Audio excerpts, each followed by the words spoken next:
এই মুহূর্তের বড় ব্রেকিং, বিগ ব্রেকিং, মুখ্যমন্ত্রীর ভাই ও তৃণমূল নেতা বাবুন ব্যানার্জি টিকিট না পেয়ে অভিমান বাবুন ব্যানার্জির প্রশ্ন উঠছে। এবার ব্যানার্জি পরিবারের অন্দরে কি কোন্দলের আভাস পাওয়া যাচ্ছে? নির্দল প্রার্থী হিসেবে দাঁড়ানোর ইঙ্গিত দিচ্ছেন বাবুন ব্যানার্জি। প্রসূন ব্যানার্জিকে প্রার্থী করা নিয়ে ক্ষোভ বাবুন ব্যানার্জির। দলনেত্রীর সঙ্গে কথা বলবেন বাবুন, জানালেন রিপাবলিক বাংলাকে। রিপাবলিক বাংলার সঙ্গে এক্সক্লুসিভলি কথা বললেন বাবুন ব্যানার্জি। মুখ্যমন্ত্রী ভাই ও তৃণমূল নেতা বাবুন ব্যানার্জির অভিমান, ক্ষোভ কি বলছেন তিনি? আমাদের প্রতিনিধি অনুপমকে দেওয়া এক্সক্লুসিভ টেলিফোনে সাক্ষাৎকার দিয়েছেন বাবুন ব্যানার্জি, শুনুন। রিপাবলিক বাংলার হ্যাঁ বলো।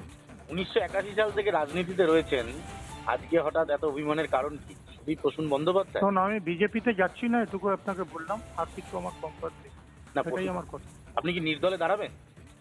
আমি সেটা দাঁড়াবো কি দাঁড়াবো না, দলের সঙ্গে কথা বলি, আমি কথা বলি। আপনার তো অনুরাগ ঠাকুর সবার সাথে খুব ভালো সম্পর্ক খেলার জগতের কারণে, হ্যাঁ, সেরকম আপনি দিল্লিতে আছেন, কোনো মিটিং টিটিং হয়েছে বাবুন দা?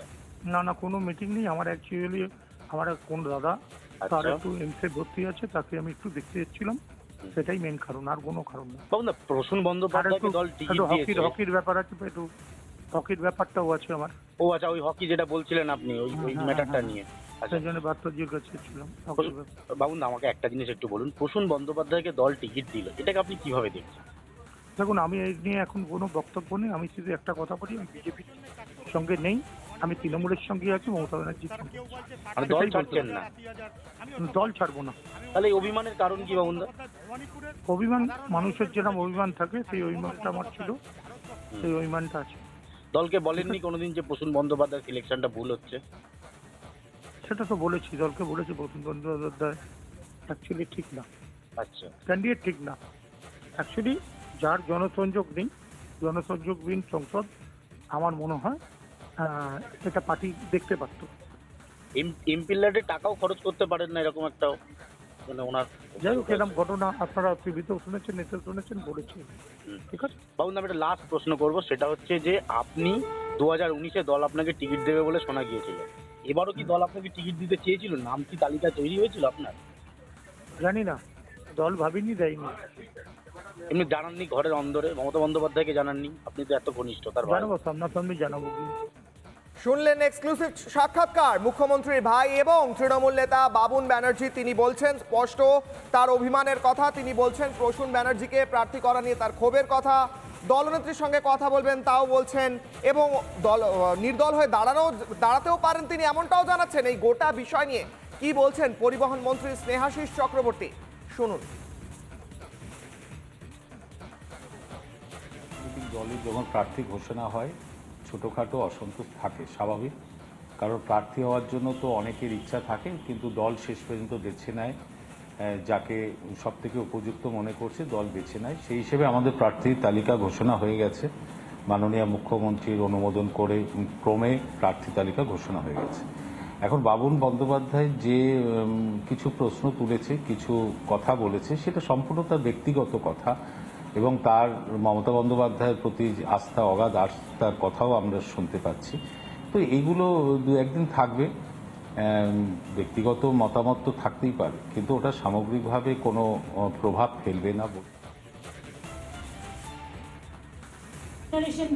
পাহাড়ে কিছুদিন আগে একটা বিয়ে হলো, আমাদের প্রায় 32 জন মেম্বার আছে পরিবারে। আমাদের কেউ কিন্তু এরকম নয়, এটাতে সবাই খুব ক্ষুব্ধ। এবং আমি সরাসরি বলছি, বড় হলে অনেকের লোভ একটু বেশি বেড়ে যায়। পরিবারটাকে বাদ দিয়ে যে যার খেলা খেলুক।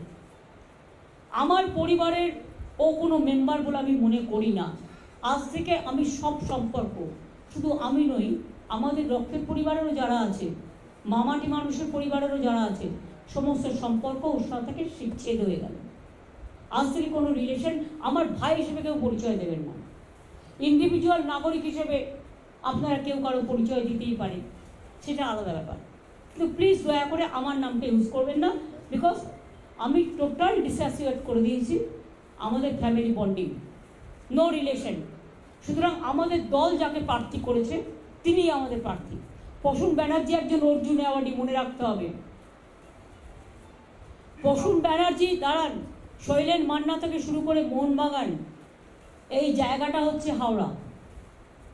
বিজেপি যাকে প্রার্থী করেছে তিনি আগে আমাদের প্রার্থী ছিলেন, যিনি আমাদের মেয়র ছিলেন, তিনি যেভাবে কেলেঙ্কারি করেছেন, 2000 ছেলের ভবিষ্যৎ যেভাবে চাকরি দিয়েছেন বেআইনিভাবে, কল্পনা করতে পারবেন না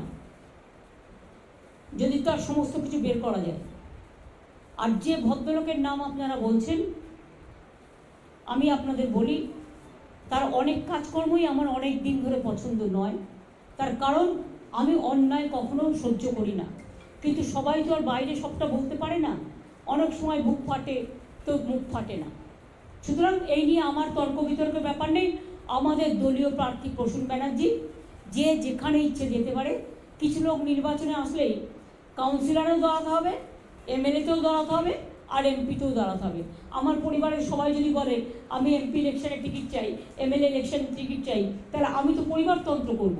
আমি পরিবারতন্ত্র করি না, আমি মানুষতন্ত্র করি, এবং তাই মানুষের পরিবারই আমার পরিবার। আমি সবাইকে বলবো আমার সাথে কোনো সম্পর্ক রাখবেন না, যে আমার সাথে কোনো সম্পর্ক ছিল একদিন ভুলে যান, আজ থেকে কোনো সম্পর্ক থাকবে না। যে যার স্বাধীনতা নিয়ে যেখানে ইচ্ছে লড়াই করতে পারে। আমি এত লোভী লোকেদের পছন্দ করি না। শুধু আজকে নয়, প্রত্যেকটা ইলেকশনই আমাকে অনেক অশান্তি করেছে, অথচ নিজেদের ছোটবেলাটা ভুলে গেছে। আমার বলা উচিত নয়, আমি অভিষেককে বলছিলাম যে বাবা যখন মারা গেছে বয়স ছিল 2.5 বছর, আমি 45 টাকা পেতাম, দুধের ডিপোয় কাজ করে মানুষ করেছি, কিন্তু তখন থেকে আমি রাজনীতিটা করতাম বলে ওকে মানুষ করতে পারিনি। হয়তো অনেককে সবাইকে মানুষ করতে পেরেছি। আমাদের পরিবার খুব বড় পরিবার, এটা মানুষের পরিবার। কাজে এটা নিয়ে আমাকে আর আপনারা খোঁচাবেন না। আমার যা বলার আমি বলে দিয়েছি, ওর পাশে যেন আমাদের পরিবারের কোনো নাম না থাকে। টোটালটাই আছে, তারা সবসময় 23 কোটি 25 কোটি 30 কোটি ঘর ভাঙানোর খেলা প্রতি ইলেকশনেই করে। এর আগেও আমি অনেক দেখেছি, অনেকবার, বারবার। কিন্তু আমি তাও বলি, ওরাই তো পরিবারতন্ত্রের কথা বলে, কিন্তু আমি পরিবারতন্ত্র করি না। একটা জলজান্ত উদাহরণ দিয়ে দিলাম, আমি মানুষের পরিবার করি। এবং প্রসূন ব্যানার্জি আমাদের প্রার্থী, প্রসূন ব্যানার্জিকে জেতানোর দায়িত্ব আরও বেশি আমাদের বেড়ে গেল। আর আমি আমাদের তৃণমূল কংগ্রেসের সকলকে বলবো, যারা আমাকে একটুও ভালোবাসে, মামাটি মানুষ যারা আমাকে একটুও ভরসা করেন, প্রসূন ব্যানার্জির প্রতি আপনাদের দায়িত্ব আরও বেড়ে গেল, দায়বদ্ধতা বেড়ে গেল। যেহেতু প্রসূন আমাদের প্রার্থী আর তাকে চ্যালেঞ্জ করেছে কিছু লোভী লোক, আমি এটাকে সাপোর্ট করবো না। সে তো স্বীকার করেছে বিজেপির সাথে রিলেশন আছে, সে তো স্বীকার করেছে, তো নতুন করে বলার কি আছে? সেদিন এই নিয়ে আমাকে আর কোয়েশ্চেন করবেন না। I have forgotten that. আমি করব, আমি ইলেকশনের সময় আসবো, সেই জন্য আমি আজকে না করি, ইলেকশনের সময় তো আমায় করতেই হবে। আর কিছুদিন বাদে ইলেকশন আছে, আর শিলিগুড়িতে তো আমি আসি, আপনারা জানেনই। উত্তরবঙ্গে আমি যখন আসবো তখন করব। না না, আমার কিছু বলেন, ও তো এখনো বিজেপির এমপি, ও কিন্তু বিজেপির এমপিশিপ ছাড়েনি, এটা মাথায় রাখবেন।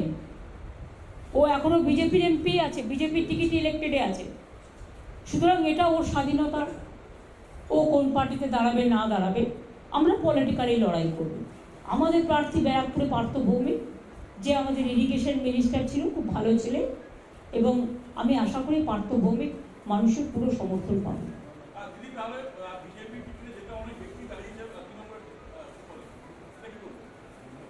না না, যারা তৃণমূলটাকে ভালোবেসে এসেছে, দলটাকে ভালোবেসে এসেছে, যারা দলটার প্রতি কমিটমেন্ট দেখিয়েছে, আমি একা কিন্তু দলের পার্টির সিদ্ধান্ত নিই না, আমরা মিলিতভাবে নিই। এবং সেক্ষেত্রে তৃণমূল কংগ্রেস একটা বড় পরিবার। আপনারা কি ভাবেন সব আমি একা করি? তা নয়, আমারও একটা ফুল টিম আছে।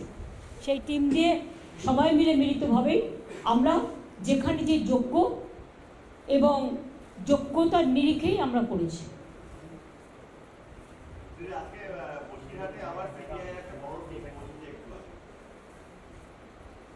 ভাই, আমি তো আপনাদের মিটিংয়ের ব্রিগেড থেকেই বলে দিয়েছিলাম, ওদের এখন রোজ কাজ হচ্ছে সবাইকে ডিস্টার্ব করা। ডিস্টার্ব করে বলছে টাকা দাও আর বিজেপিতে যাও।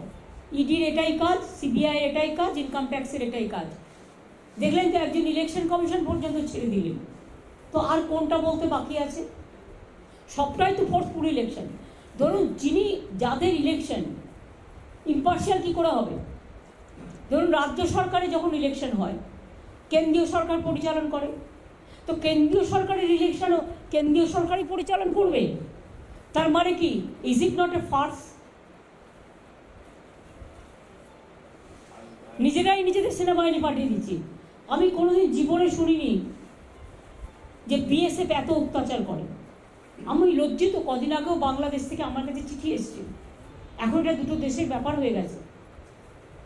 যদি একজন সাধু হয়ে, স্বামী বিবেকানন্দ যদি আমেরিকায় গিয়ে শিকাগোতে বক্তৃতা দিতে পারে, যদি একজন বাংলাদেশি হয়েও সে সাধু হয়ে নাচেন, সে এডুকেটেড ম্যান, ইসকনে সাধু ছিল সে, তাকে অত্যাচার করে মারা হলো এবং বাংলাদেশ আমাদের সরকারকে চিঠি লিখেছে এর যথার্থ অ্যাকশন নেওয়ার জন্য। বলুন তো আমাদের সম্মানটা কি বাড়লো?